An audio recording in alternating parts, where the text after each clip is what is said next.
முதல்ல நமது ராஜா அண்ணனை மிகவும் பாராட்டுகிறேன். ஏன்னா எங்களோடு அரசியல் பயணித்துக் கொண்டிருந்தவர் இன்று திரைத்துறையில் பயணிக்கிறார். திரைத்துறையில பயணித்தவங்க எல்லாம் அரசியலுக்கு வரும்போது அரசியலை சார்ந்தவர்கள் எல்லாம் திரைத்துறைக்கு வர வேண்டிய ஒரு சூழ்நிலை ஏற்படுகிறது என்பதை மரியாதைக்குரிய ராஜா அவர்கள் இதை தயாரித்ததும் டைரக்ட் செய்ததும் தானே. இப்ப என் கணவர் டாக்டர் சவுந்தரராஜன் பேசிட்டு என்கிட்ட சொன்னாங்க, அவரை பத்தி தனியா சொல்லணும்னு நினைச்சிருந்தேன், ஆனா எப்பவுமே மனதிற்கு நெருக்கமானவங்களை ஸ்பெஷலா சொல்லணும்னு நினைச்சிருந்தேன், நான் மறந்துட்டேன் அப்படின்னா அவங்களுக்கும் சேர்த்து உங்களுக்கு எனது வணக்கத்தை தெரிவித்துக் கொள்கிறேன். தர்மர் அவர்களை பற்றி சொன்னீங்க, அவர் தான் எனக்கு பொன்னாடை போத்தினார். அவரை பத்தி சொல்லும் பொழுது மதுரையில தான் அதிகமா முழுசா எடுத்தது. என்னை நேற்று ஒரு 2 நாட்களுக்கு முன்னால் தான் என்னை தொடர்பு கொண்டார்கள். ரொம்ப நாளா அவங்களை தொடர்பு கொள்ளணும்னு நினைத்து கொண்டிருந்தேன், ஆனா ஏதோ விடுபட்டு போச்சு அப்படின்னு சொன்னாங்க. இதுல மதுரையில தான் இதுல படம் முழுவதுமாக எடுக்கப்பட்டு இருக்கிறது என்றால் மதுரைக்கு எனக்கும் அதிக தொடர்புண்டு. எனது தந்தை குமரி ஆனந்தன் அவர்கள் எனக்கு பெயர் வைத்தது மதுரை மீனாட்சி அம்மன் கோயில்ல தான்.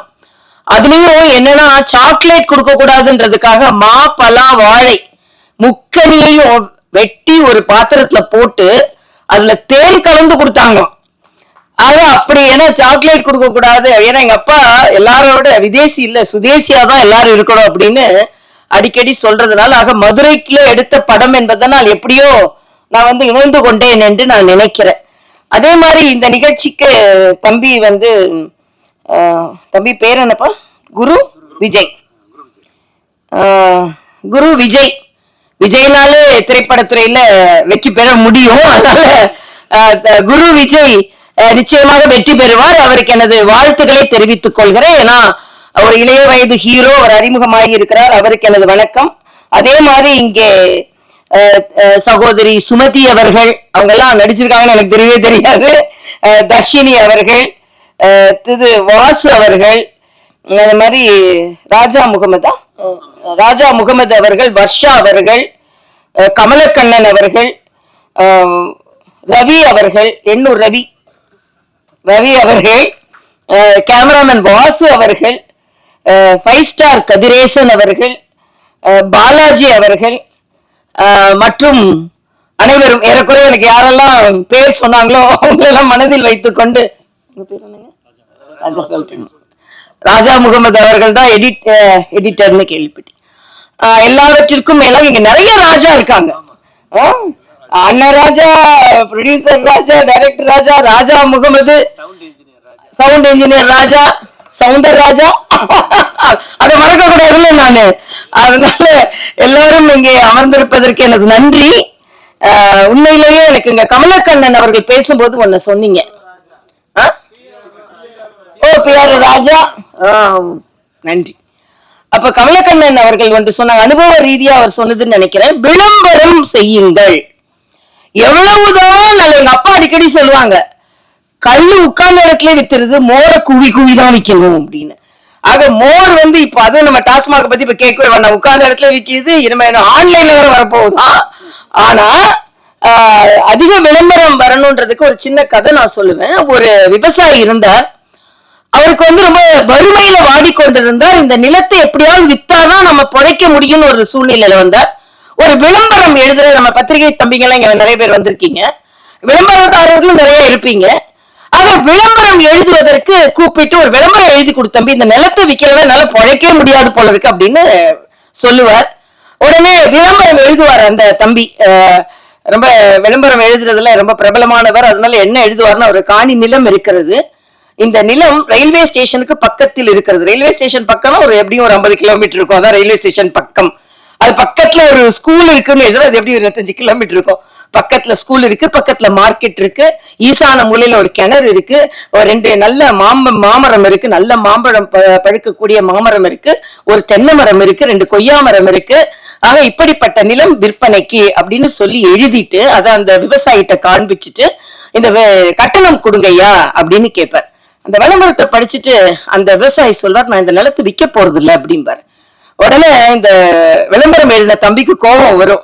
இப்போ ஒரு 10 நிமிஷத்துக்கு முன்னாலதான் இந்த நேரத்தை விற்கலாம் நான் பழைக்கவே முடியாதுன்னு சொன்னீங்க, அதனால நான் உங்களுக்கு விளம்பரம் எழுதி கொடுத்துட்டு இப்ப 10 நிமிஷத்துல மனசை மாத்தினா எப்படி விளம்பரம் கட்டணம் கொடுக்க மாட்டேன், விளம்பரம் செய்ய போறது இல்லைன்னு சொல்றீங்கன்னு சொன்ன உடனே அந்த விவசாயி சொல்வாரு, ஏன் நிலத்துல இவ்வளவு நல்லது இருக்குன்னு எனக்கே தெரியாது, நீ விளம்பரம் எழுதின உடனே இந்த நிலத்தை நான் ஏன் விற்கணும்னு நினைச்சாரு, அதனால நான் இந்த நிலத்தை விற்க போறது இல்ல. இதான் விளம்பரத்தின் ஒரு அருமை. ஆக இதை எடுத்து சொல்லி சொன்ன உடனே இந்த நிலத்தை போய் நான் ஏன் விற்கணும், இவ்வளவு நல்லது இருக்கா ஏன் நிலத்துலன்னு எனக்கே தெரியாது, விளம்பரம் எழுதின பிறகுதான் எனக்கு தெரியுது அப்படின்னு சொன்னது மாதிரி நிச்சயமா விளம்பரப்படுத்த வேண்டும். ரொம்ப நல்லதெல்லாம் நடந்திருக்கு.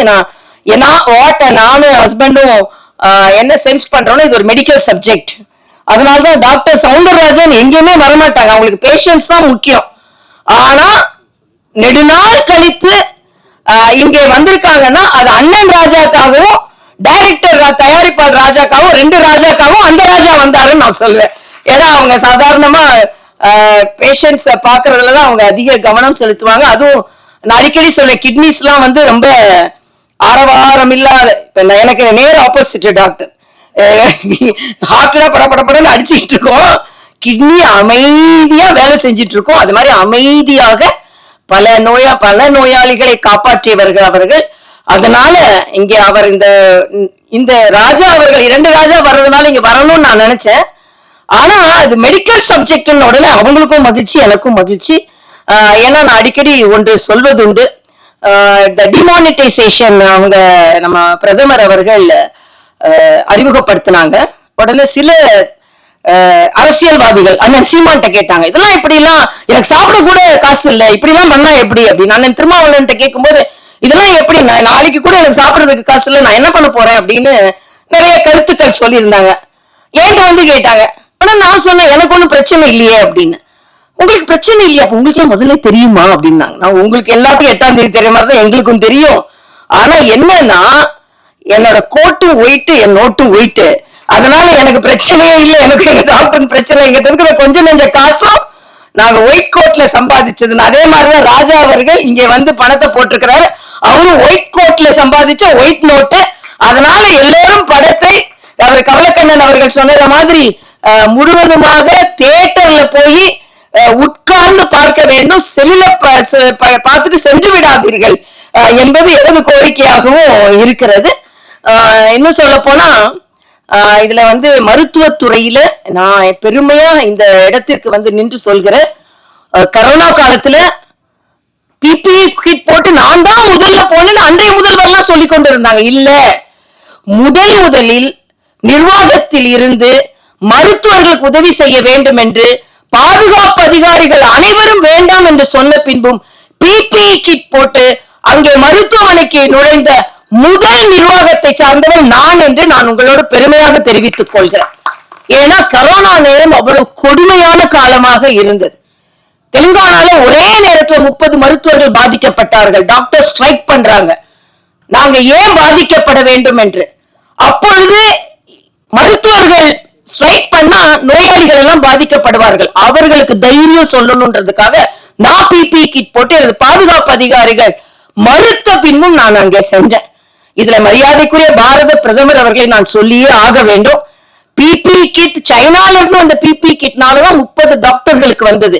அன்று கரோனா ஆரம்பித்த நேரத்தில் பிபிஇ கிட்டே தயாரிக்காத ஒரு நாட்டில் ஒரே நாளில் 2 லட்சம் பிபிஇ கிட் தயாரிக்கும் அளவிற்கு இந்த நாட்டை முன்னிறுத்தினார் என்றால் அது பாரத பிரதமர் அவர்கள் தான். ஆக கரோனா நேரத்தை நான் இங்கே நினைவு கூறும் பொழுது பாரத பிரதமர் அவர்களை நினைவு கூறாமல் இருக்கவே முடியாது. அதே மாதிரிதான் தடுப்பூசி, 150 நாடுகளுக்கு தடுப்பூசி கொண்டு போனோம் என்றால் அதற்கு பாரத பிரதமரின் அந்த முயற்சி தான் காரணம். அதுல முதலில அந்த தடுப்பூசியை உருவாக்கியவர் நம் தமிழ்நாட்டை சார்ந்தவர், குடியாத்தத்தை சார்ந்தவர், பாரத் பயோடெக்காரர்கள் ஹைதராபாத்ல இருந்தாலும் தமிழ்நாட்டை சார்ந்தவர்கள். ஆக உலகத்திற்கே தடுப்பை கொடுத்தது யார் என்றால் தமிழ்நாட்டை சார்ந்தவர்கள். இங்கே அண்ணன் ராஜா அவர்கள், 2 அண்ணன் எனக்கு அண்ணன் தான், அதனால அண்ணன் ராஜா அவர்களை ஒரு வார்த்தை வருது, ஆட்சியே போனா கூட போதையை ஒழிக்க முடியவில்லை என்றால் ஆட்சியே போனாலும் பரவாயில்லை என்று சொல்லக்கூடிய தைரியம் பாரதிய ஜனதா கட்சிக்காரர்களுக்கு மட்டும்தான். எப்படினாலும் ஆட்சியை பிடிச்சிடலாம் அப்படின்னு இல்ல. மக்களுக்கு கெடுதல் வருகிறது என்றால் எங்களுக்கு எதுவுமே தேவையில்லை என்று தான் நாங்கள் எல்லாம் பணியாற்றி கொண்டிருக்கிறோம். இந்த சமுதாயம் அதையும் உணர்வார்கள் என்று நான் நினைக்கிறேன். அதனால ஒரு நல்ல நிகழ்ச்சி, மருத்துவத்துல சம்பாதிச்சு இங்கே திரைப்படம் எடுத்திருக்கிறார். நான் அடிக்கடி ஒன்று சொல்வதுண்டு. நான் ராமச்சந்திரா மருத்துவக் கல்லூரியில பணியாற்றி கொண்டிருக்கும் பொழுது ஒரு நோயாளி ரொம்ப கவலையா இருந்தார். அவர்கிட்ட கேட்டேன், ஏங்க இவ்வளவு கவலையா இருக்கீங்க, என்னாகுமோன்னு கவலைப்படாதுங்கன்னு சொன்னேன். அதுக்கு அந்த நோயாளி சொன்னார், என்னாகுமோன்னு கவலைப்படல டாக்டர், எவ்வளவு ஆகுமோன்னா எனக்கு கவலையாக இருக்கிறது என்று சொன்னார். ஆக எல்லா டாக்டரும் அப்படி கிடையாது. நாங்க எல்லாருமே சேவையில மருத்துவம் பார்ப்பவர்கள். எங்க டாக்டர் எல்லாம் பாத்தீங்கன்னா கிட்னி டிரான்ஸ்பிளான்ட் நிறைய நாள்ல ஃப்ரீயா பண்ணி கொடுக்குறாங்க. அதனால நாங்க எல்லாருமே ஒரு நியாயமான மருத்துவர்கள். அதனாலதான் அநியாயமான மருத்துவர்களை பார்த்தவுடன் கோபம் வந்திருக்கிறது இவர்களுக்கு. அதனால மருத்துவர் இதை பார்த்த உடனே மருத்துவர்கள் எல்லாருமே இப்படிதான் நினைச்சிடாதுங்க. நல்ல மருத்துவர்கள் இருக்கிறார்கள் என்பதற்கு ஆரம்பமாகவே சொல்வதற்காகத்தான் நாங்கள் எல்லாம் இங்கே வந்திருக்கிறோம் என்று நான் நினைக்கிறேன். அதனால நிச்சயமாக இந்த படம் வெற்றி பெற வேண்டும். எனக்கு ரொம்ப சினிமா பார்க்குற பழக்கம் கிடையாது. ஒருத்தர் விளையாட்டா சொல்றேன், ஒருத்தர் ஒரு கதை எழுதிட்டு முடிக்க முடியாம ஒரு டாக்டரை கூப்பிட்டாராம். எனக்கு கதையை முடிக்க முடியலைங்க அப்படின்னு நீங்க கொஞ்சம் வாங்கினாராம். உடனே டாக்டர் சொன்னாராம், எங்களை பேஷண்ட்ஸை பார்க்க தானே கூப்பிடுவாங்க, நீங்க ஏன் கதையை முடிக்கிறதுக்கு என்ன கூப்பிடுறீங்க, நிறைய பேர் கதையை நீங்க முடிச்சிருக்கீங்க, அதனால உங்களை நான் கூப்பிடுறேன் அப்படின்னு சொன்னாராம். அப்படிப்பட்ட டாக்டர் நாங்க கிடையாது. ஆனாலும் இந்த கதையை வளர்க்கறதுக்கும் கதையை நல்லா நடத்துறதுக்கும் நாங்க இங்க வந்திருக்கோம். எல்லாத்துக்கும் மேல நான் பிரதானமா இங்க வந்தது ராஜா அண்ணனுக்காக. ராஜா அண்ணன் நாங்க எல்லாரும் ஒரு அரசியல் கட்சியில இருந்து எல்லாரும் எவ்வளவோ லாபகரமாக, அரசியல் என்றாலே அது பட்டத்திற்கும் பதவிற்கும் சம்பாத்தியத்திற்கும் என்று இல்லாமல் கொள்கைக்காக தனது வாழ்நாளில் உரக்க குரல் கொடுத்து கொண்டிருக்கும் தர்ம போராளிக்காக நாங்கள் இங்க வந்தோம் அப்படின்றதுல நான் பெருமை அடைகிறேன். அது மட்டும் இல்ல, டாக்டர் சவுந்தரராஜன் அவர்களை எந்த நிகழ்ச்சிக்கும் நான் கூட்டிட்டு வரமாட்டேன். ஏன்னா நான் ஹோம் மினிஸ்டர்னு சொன்னா ஹோம் மினிஸ்டர் கொஞ்சம் ஸ்ட்ரிக்டா இருந்தாதான் நல்லது. ஆனாலும் அவர்களும் வந்தார்கள் என்றால் உண்மையிலேயே 2 ராஜாக்களுக்கும் நாங்கள் வணக்கம் செலுத்துவதற்காக நான் மறுபடியும் சொல்றேன். எல்லா தமிழ்நாட்டு மக்களுக்கு நான் கேட்டுக்கொள்கிறேன், இந்த படத்தை தியேட்டரில் சென்று பார்த்து நல்லதை நல்லவர்களுக்காக, டூஸ் அண்ட் டோன்ட்ஸ், இது ரொம்ப நல்ல பேரு, செய்யாதே, நல்லதை செய், நல்லது இல்லாததை செய்யாதே என்பதான் வரும்னு நான் நினைக்கிறேன். அப்படிதான் இருக்க முடியும். ஆனா அரசியல்வாதி அப்படி சொல்ல முடியாது. அரசியல்வாதி நல்லதை செய்வாங்கன்னு சொல்ல முடியாது.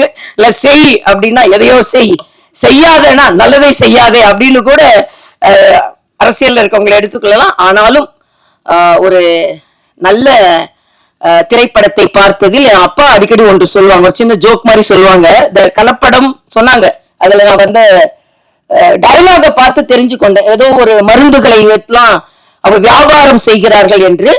அந்த நேரத்துல கலப்பட மருந்துகள் அதிகமாக வந்து கொண்டிருந்த நேரம் ஒரு நோயாளி டாக்டர்கிட்ட போறாரு. டாக்டர் மருந்து எழுதி கொடுக்கறாரு. அதனால எங்க அப்பா அடிக்கடி சொன்ன ஒரு சின்ன இது, அந்த காலத்துல கலப்பட மருந்து வந்து கொண்டிருந்த நேரத்துல டாக்டர்கிட்ட போங்க, ஏனென்றால் டாக்டர் பிழைக்க வேண்டும் அல்லவா. டாக்டர் கொடுத்த மருந்து சீட்டை கொண்டு மருந்து கடைக்காரரிடம் கொடுங்கள், மருந்து கடைக்காரர் பிழைக்க வேண்டும் அல்லவா. மருந்து கடைக்காரர் கொடுக்கின்ற மருந்தை தயவு செய்து சாக்கடையில் கொட்டி விடுங்கள் என்றால் நீங்கள் பிழைக்க வேண்டும் அல்லவா. அது மாதிரி போலிகளை பார்த்தெல்லாம் நாம ரொம்ப எச்சரிக்கையா இருக்க வேண்டிய காலத்துல உண்மையானவர்கள் மேடையில் அமர்ந்திருக்கிறீர்கள். உங்கள் முயற்சி முற்றிலும் வாழ்த்துக்களை நான் தெரிவித்துக் கொள்கிறேன். ஒவ்வொருவரும் முயற்சி, எப்படி மருத்துவர்கள் ஒரு அறுவை சிகிச்சை செய்யும் பொழுது அதுல ஸ்டாஃப் நர்ஸ், மயக்க மருந்து நிபுணர், ward boy, ward technician, doctors, anaesthesiologist, surgeon எல்லாரும் சேர்ந்து ஒரு நோயாளியை பிழைக்க வைப்பதை போல இங்கே தயாரிப்பாளர், டைரக்டர், எடிட்டர், அதே மாதிரி எல்லாரும் PRO, லைட் பாய், அது மாதிரி எல்லாரும் நிறைய எனக்கு டெக்னிக்கலா சொல்ல தெரியல, அவங்க எல்லாரும் சேர்ந்துதான் ஒரு நோயாளியை பிழைக்க வைப்பதை போல ஒரு திரைப்படத்தை உருவாக்குகிறார்கள். அந்த திரைப்படத்தை எல்லோரும் பார்த்து மகிழ்ந்து உங்களுக்கும் லாபமா இருக்கணும், அவங்களுக்கும் லாபமாக இருக்கணும் சொல்லி கடந்து வாழ்த்தி விரைபடுகிறேன். இந்த திரைப்படம் மிகுந்த வெற்றியை பெற வேண்டும்.